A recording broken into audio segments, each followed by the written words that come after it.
Because of this technology, we're no longer conformist. We're no longer listening to one vision of how people should be and act and behave and dress and be cool, what's not. Now we're in a paradigm where we can all express who we are. And we're going into a metaverse now where people can be whatever the hell they want to be.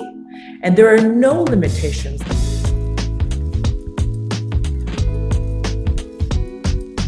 Alejandro, how are we doing today? ¿Qué tal, man? Just super excited to be here today, man. Same. We've got an incredible guest today, Krista Kim, contemporary artist with a long history in the fine art world as well as the fashion world. She made her entry into the NFT space, notably with the sale of Mars House, which was the first digital house to be sold on SuperRare. Which commanded a price tag of 288 ETH, which was more than $515,000 at the time, made global headlines and really opened up a lot of eyes to the value of metaverse real estate and the idea that property there could be as valuable, if not even more valuable than in IRL. Since then, she's had some incredible projects and collaborations, including with the Utah Jazz on their metaverse presence and a very special project with Louis Vuitton, all of which we'll get into in this episode. Alejandro, what are you excited about to chat with her? I'm just very excited to chat with Krista in general. One thing that I really love is her intentional integration of meditation and spiritual practices to keep her whole. And she commands such a big presence. So having that balance and diving into those mental health questions, I'm really excited about. Love that. Well, before we jump in, just want to shout out, be sure to check out our new website at nftnow.com, where we have tons of news, articles, features, editorial, op-eds, columns, etc.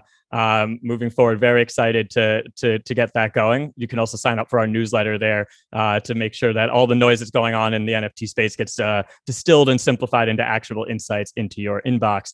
But without further ado, Krista Kim. Krista, so good to have you on the NFT Now podcast. How are you doing today? I'm great. Thank you so much for having me. I'm excited. I'm also excited. I know that we've been in touch since, you made all those headlines when you sold the Mars House on SuperRare.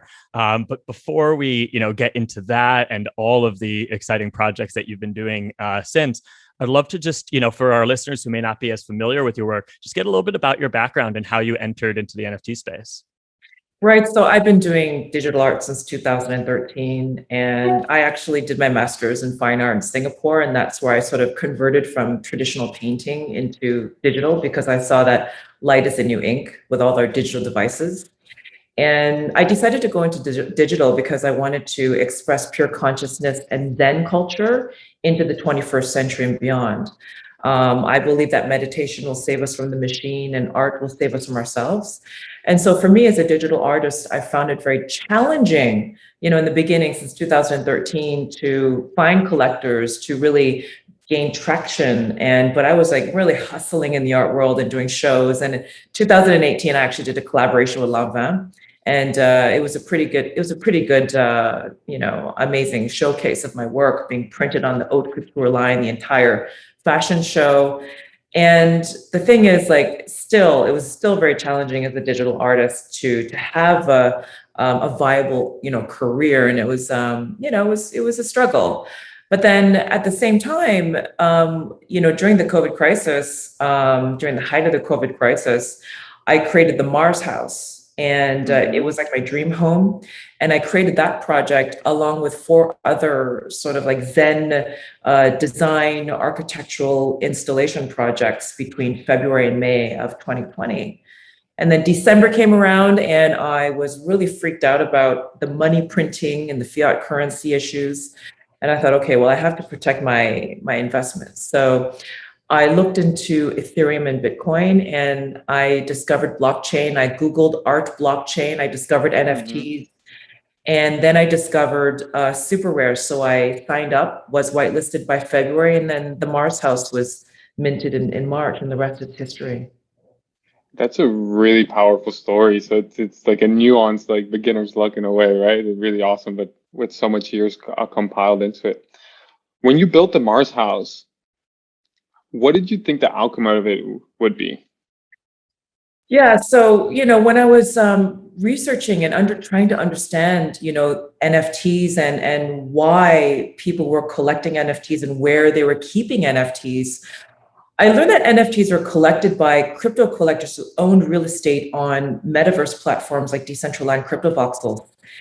And I also met Rish Lotlikar, the CEO of SuperWorld, who reached out to me and wanted me to be involved in SuperWorld. And I learned about the incredible metaverse and the future and the new frontier of human civilization. I honestly believe that human civilization will basically be integrated into a parallel digital existence where we can actually earn money, have social interactions, provide services, and sell goods, digital goods in the metaverse.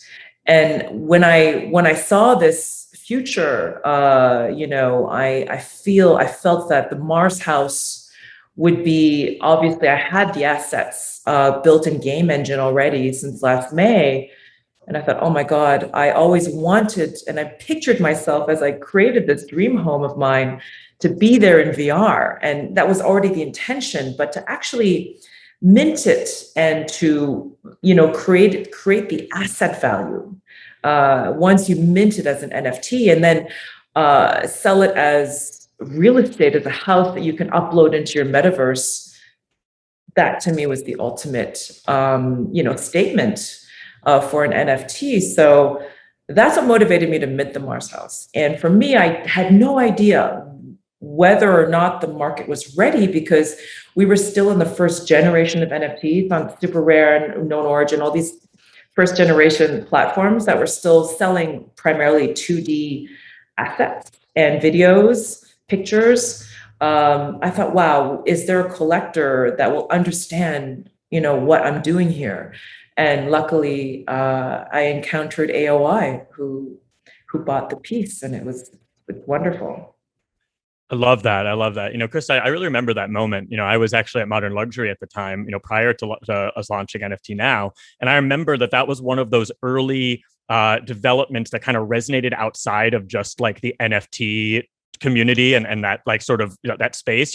People were taking note of, people who don't own crypto, people there who like, oh, like digital real estate, the first digital household, and for this amount. And so I remember that moment very well. And it obviously got a lot of press pickup, and I'm sure it was an exhilarating experience. I'd love for you to take us back through that experience, like when the Mars house sold for, I believe it was 288 ETH, which was over $515,000 at the time. What was it like to experience that? And what do you think it says about metaverse real estate going forward? So for me, it was primarily a question that I asked myself: can this digital house be sold for the same amount or more than a real house, right? And what the questions that you ask, what is a digital asset? What are digital assets worth? And can they become more valuable than the physical assets that we value eventually? And that was the real question in my mind. Because we are completely digitized now, right? Everything is digital. And so we are now sort of shifting our values of what is valuable monetarily. And is real estate actually part of that, transition? And is it possible that I can sell this house for a large amount of money? And, that was a challenge. And, for me, it was exhilarating because I knew that we're making history. And that was the main thing. I really wanted to bring the world's attention to NFTs and the future of NFTs, the future of real estate, the future of DeFi, the future of decentralization. And I think that, the Mars house and the price and just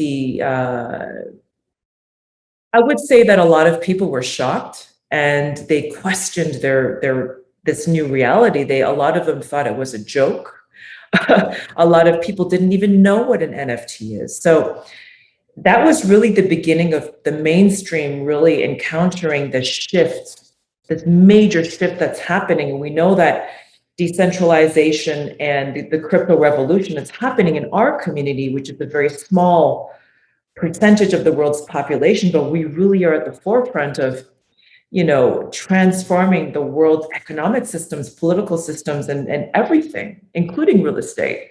So the world has finally caught on to this, because we can't continue with the old system forever. The old system is unsustainable, and everybody knows that. So it's a very interesting point in history. And I thought, I love the controversy. I love the haters. I thought that it's even funnier because a lot of them have no idea what's going on, but people fear change. But this is an age of exponential change. And the Mars House is only the beginning of the kinds of change and revolution that we're going to experience in the coming years.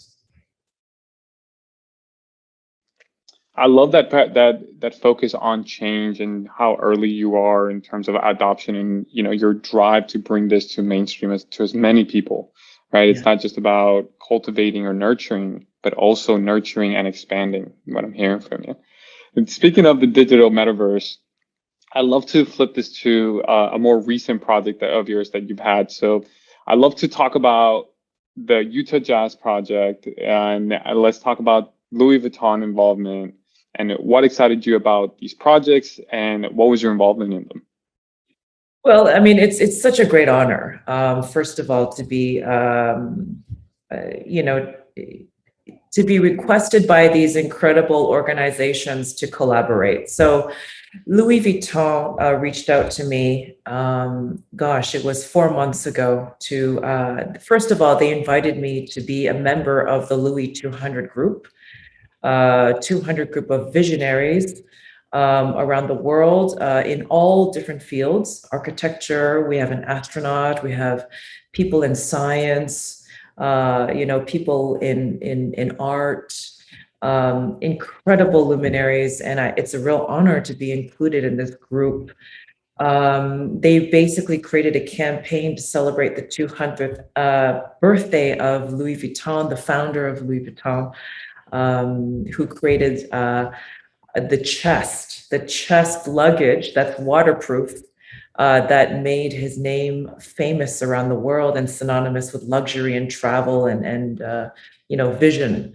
And I think, for me, they really approached me, and I thought, wow, what can I contribute to this wonderful campaign? And of course, I've always worked with gradients, and I've created gradients, digital gradients, since 2013. And that was part of my study about the sublime and digital. And really, I believe that the gradient represents the digital human. I'm a student of Marshall McLuhan. I studied political science university.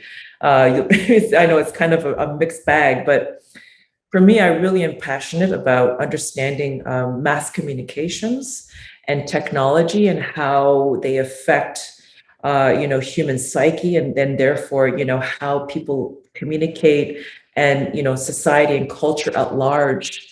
The medium is the message, is what Marshall McLuhan postulated. And so for me, I think that's such a futurist and such he's like a prophet. I think that his theories about how technology and the medium of communication really determines our destiny and how we communicate. And digital, and of course now NFTs, are really going to affect how our societies and how we as human beings are going to evolve in the future. So in the beginning, like he was talking about the printing press, the Gutenberg printing press, and how, printing books was able to enlighten people and educate people, led to the Enlightenment, and of course, education and science. And now you have digital tech. And then he spoke about the TV screen and how the TV screen has revolutionized the way that we absorb information. But then, of course, that information paradigm is top-down structure, where you had, certain media outlets and power structures that controlled messages to control the people. very true with the old paradigm of communication before digital social media, where it's more peer-to-peer, and you have these major media companies that used to be powerful 10, 20 years ago, completely lose their power and their voice. Now you have individuals and influencers who can like we are now broadcasting ourselves, right, peer to peer, and it's really fascinating how influencers can now have as much influence over ideas and culture over these large institutions and companies. And now you have NFTs. And so the gradient for me represents the new digital human because of this technology, we're no longer conformist. We're no longer listening to one vision of how people should be and act and behave and dress and be cool, what's not.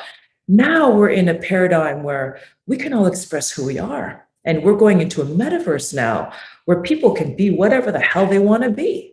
And there are no limitations. There are no borders anymore, divisions of race, religion, sexuality, what have you, any dogma, any belief systems that exist in the real world no longer apply in the metaverse. So you're just human to human.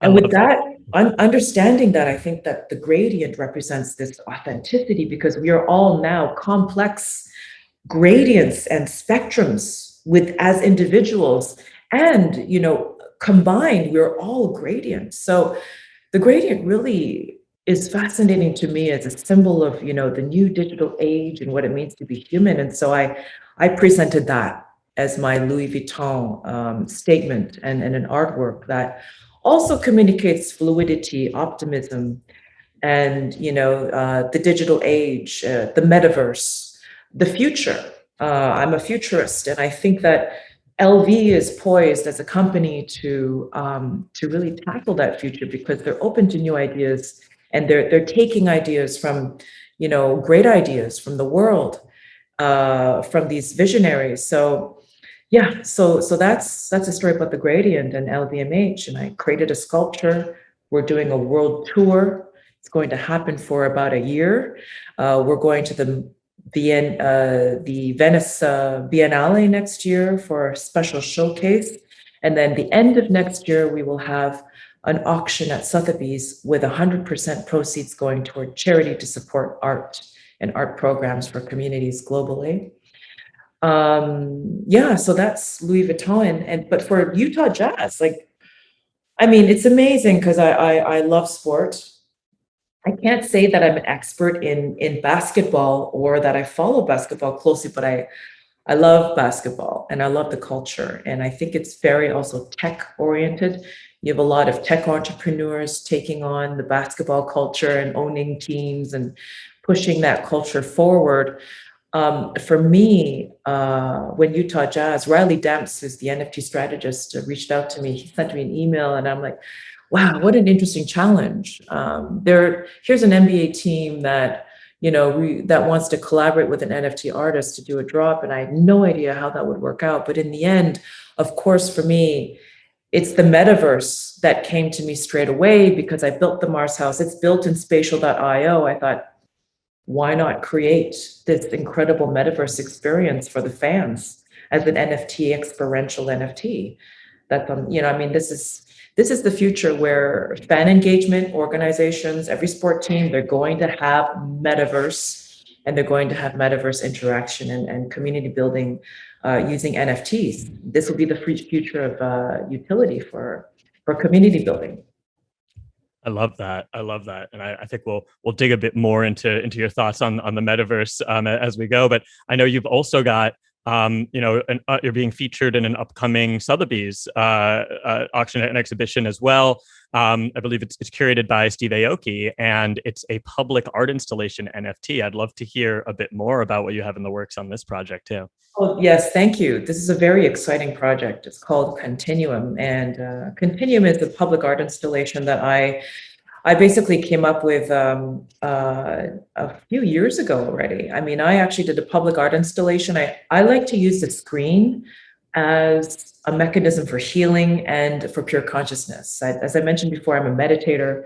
I want to bring the culture of digital Zen into the 21st century and beyond. And I basically want to I use big screens. The last one I did was 10 feet long by 6 feet high. No, it's 20 feet long by 6 feet high. That was in Paris for Nuit Blanche. And that was at Palais de Tokyo Museum. It was a wonderful meditative healing installation. And I collaborated with Tennille Bentley. She did healing sound frequency music to my meditative, visual scapes, horizontal, like color fields. And we're bringing the same concept as Continuum with the city of Toronto as the first and the largest meditative healing sound and light installation ever. So we're putting up a 100-foot wall that's 6 feet high in the middle of Fort York Museum, which is an old British fort that actually was the inception of the British rule in Canada that formed the country. So there's a lot of history there, but there is a lot of painful history there because from the Indigenous population. And so what we want to do through this collaboration with the City of Toronto is to create a space of healing and reconciliation, especially since it came out of COVID. I think that the community needs this kind of programming that actually is healing and gives back to the community and has space for reconciliation and healing that we all need collectively. And this continuum, and also the music is composed by Jeff Schroeder of the Smashing Pumpkins, who was my collaborator for the Mars House. So we're teaming up again. And he's actually going to be on site September 30th to October 4th. We're doing live performances and people can come. It's a free exhibition for the public. And we're doing this as as a beautiful healing installation for everyone. This Continuum video will be offered as an NFT, one of one, for the Sotheby's drop on September 24th. So we have the Sotheby's drop that leads up to the live installation, and it will be broadcast live on social media, and we will have media partners. So it's going to be a very meaningful event, and I applaud Toronto for having the wherewithal and the intention of bringing this kind of art programming for the community that is really meaningful and pushes forward a positive, unifying, power and energy for the community. You're bringing together so many creative minds in the NFT space, but also you're breaking through the threshold of IRL. You're literally bringing the URL to IRL in this capacity. And I love that you're doing it in a public art space. With that mentioned, you've touched on a number of times in our interview that you're incredibly passionate about mental health through the intersection of meditation and art. Yeah. Can you tell us more about the Continuum Foundation and the other initiatives that you're currently leading? So this tour, we're actually creating the Continuum tour. So Toronto, I'm actually starting a pre-launch of the tour in China, in Ariana. It's a beach in China. It's a vacation, sort of like the Hamptons of Shanghai, if you will. It's a beach. And there is a museum there, Ariana Museum. We are featuring Continuum right on the water. I'll send you all the visuals and the video for that. It's happening today. It's happening today, actually, for a couple of days for VIPs in China. And then we're going to do Toronto, of course, October 1st to 3rd, October 1st to the 4th, rather, sorry. And then Miami, Basel. So the plan is to also do an installation during Miami and beyond. So the Continuum Foundation is really a foundation that I founded since the sale of Mars House to help support, the programming and the production costs, the administration of this project. And I want to bring Continuum globally around the world. And I'm also going to create an NFT project that helps to continue the support of this project. So it's going to be very interactive, if you will, and community based. So I'm looking forward to develop this project with my partner Peter Martin at Valis Studio, and we're going to create an incredible world tour. That's really amazing. And I love that you're bringing this across the world. I think many people need to really see this because your work is it needs to be visually seen. You know, like there's something about the experience that you have standing in front of it. You know, in this light, how does spirituality and philosophy play a role in your life as a creator? Oh yeah. So, I suffered from depression and anxiety. So I went through a really horrible divorce and it really wiped me out. And I was, it was 2013, actually, while I was enrolled in this Masters of Fine Art program, I really reached my limits and I didn't want to go to pharmaceuticals. I really wanted to manage my depression in a natural way. So I looked into transcendental meditation, and I never stopped. Ever since I learned my mantra, 2013, I've been meditating twice per day since that time. And it's transformed my life as a human being and all around as an artist, as a mother, as a human being. My consciousness, my intuition, everything is just heightened and to the next level. And every time you do it, you feel like you feel really at one with nature, and nature facilitates. You're balanced with nature, so nature facilitates and supports your wishes, your visions, and I think that it's an incredible tool for artists and creatives. Anyone really in the world can really find their genius through meditation, and also treat any kind of trauma. Everyone has trauma. Life is hard. Being a human being is not easy, right? We all go through ups and downs. But really, meditation has really helped me so much. And during COVID, I would have to say, I mean, it's a blessing that I'm a meditator because I created the Mars House. I did so many incredible things. I was so productive during that time. And it was a real blessing, in fact. I hold space for people who suffered or lost loved ones, but really, during those challenging times, if you can really push through and you have it all here and you have all the answers inside, it's really powerful. Makes total sense. And, one thing that I think, a lot of our listeners might be able to relate to too is, obviously NFTs are such an exciting space to work in. Like NFTs never sleep. Like there's a constant buzz, there's a constant energy. News is happening in such a fast-paced manner. I always like to say like weeks are months and months are years. But there's also, there's a dark side to that too. There's anxiety, there's FOMO, there's, the losing sleep and the sort of emotional roller coaster that accompanies volatile market cycles. So, as someone who has, is very grounded in meditative practice, what advice might you have for new entrants or even people who are seasoned in the NFT space who are trying to, maintain, a healthy mental headspace while sort of navigating this wild ride we're on? Oh my, I'm a huge advocate of meditation, any kind of meditation.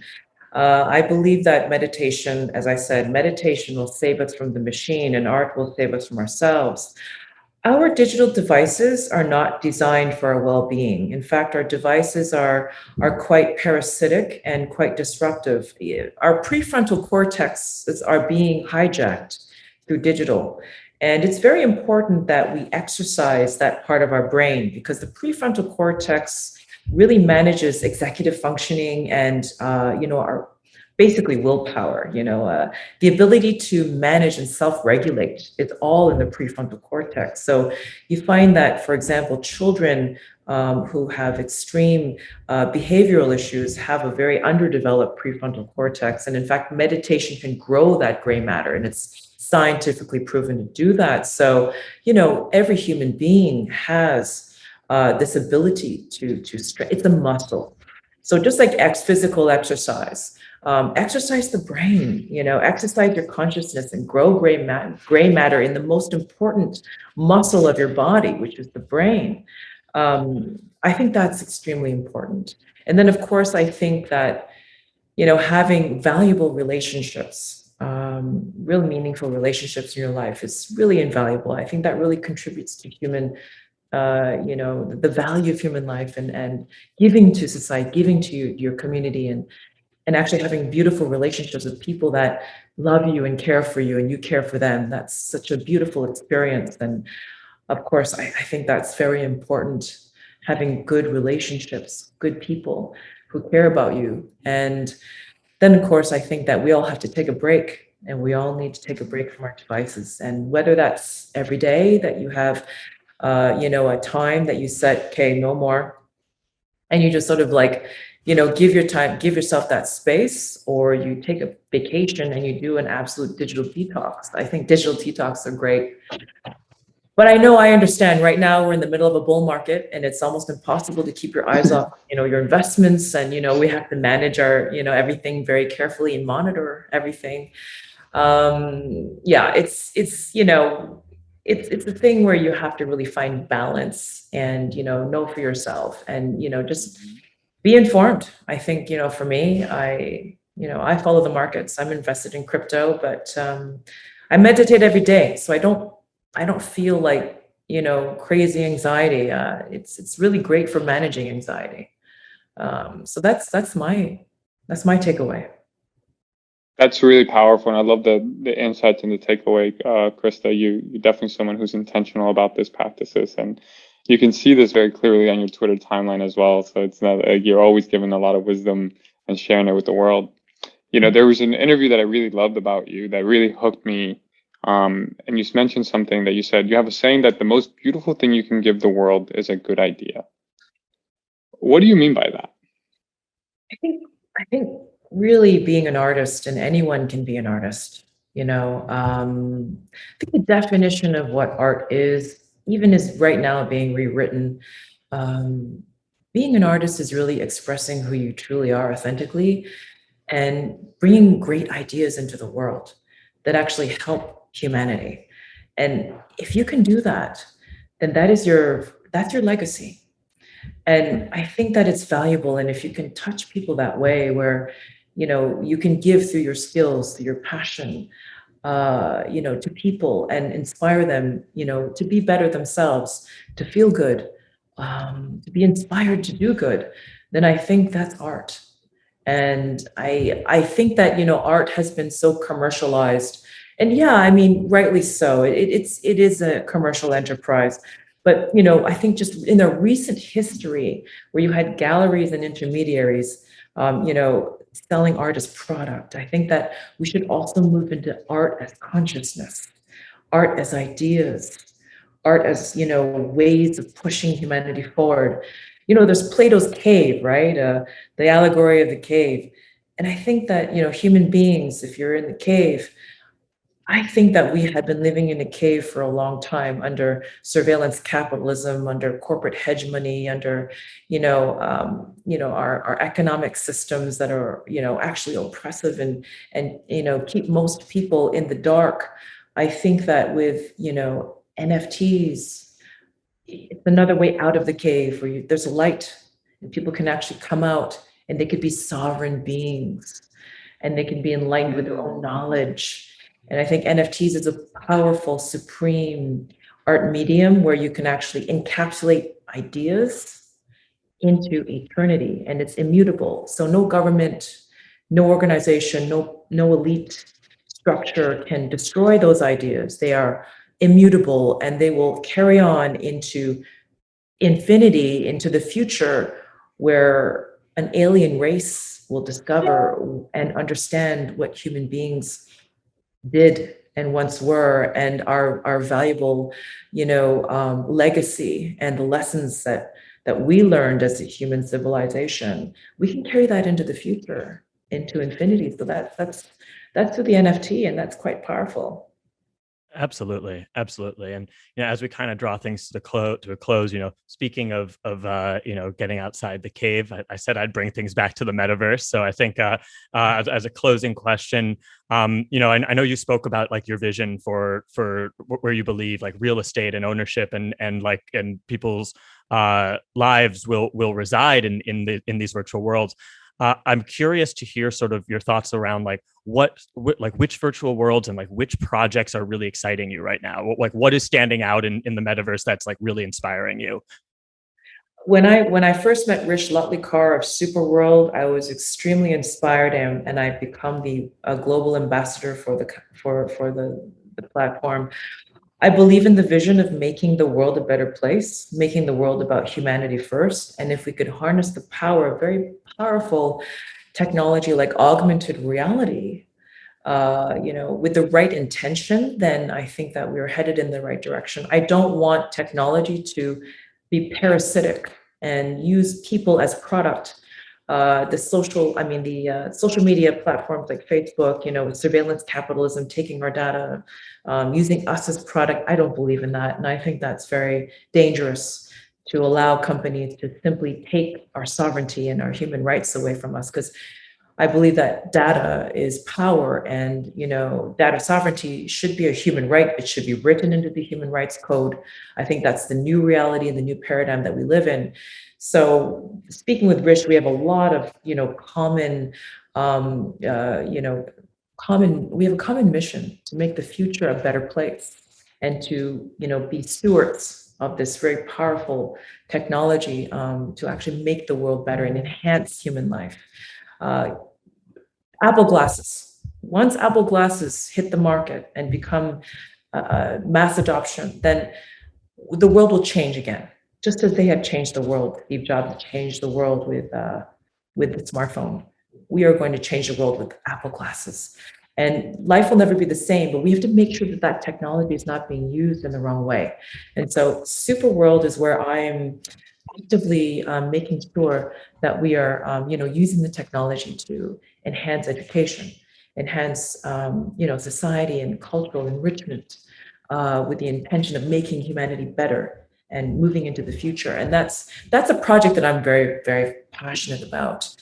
And I'm also part of 888 The New World, which is a new NFT platform that's launching very soon with 888, the collector, and a group of incredible artists. And so we are all invested in this platform to make it grow, to help it, because it actually gives to a community, and we're supporting artists in less privileged countries where they may not have access to computers or education. We are actually providing artist education and also support to create livelihoods through NFTs for themselves and for their families and communities. I'm very much interested in NFTs for good, NFTs that change the world in a positive way. And so that's my mission, and these are projects that I'm currently involved in for that. I love it. I love it. Well, this has been great. I'm very excited about all the different initiatives and projects you have in the work. So we're wishing you the best of luck. Keep doing what you're doing, and glad that you could join us. Thank you so much. Such a blast to have you. Oh, thank you. It was such a wonderful pleasure. Thank you. All right. Take care, Krista. Wow. Alejandro, that was quite a conversation. What stood out to you? Wow. Just first and foremost, I think I'm gonna have to go back and re-listen, because how so much wisdom was dropped on there. I think what stood out for me is that Krista is an example that it's never too late, right? You're never too late to start, never too late to start something new and keep going. And I really love her commitment to the integration, again, of mental health practices, of spirituality, and how much she gives back to society. Now, especially with this project, with this public works project, she's going to start donating it to cities around the world. It's going to be really impactful. So that was really blown away by just her presence, again, mental health balance and integrating new practices into her life as an artist.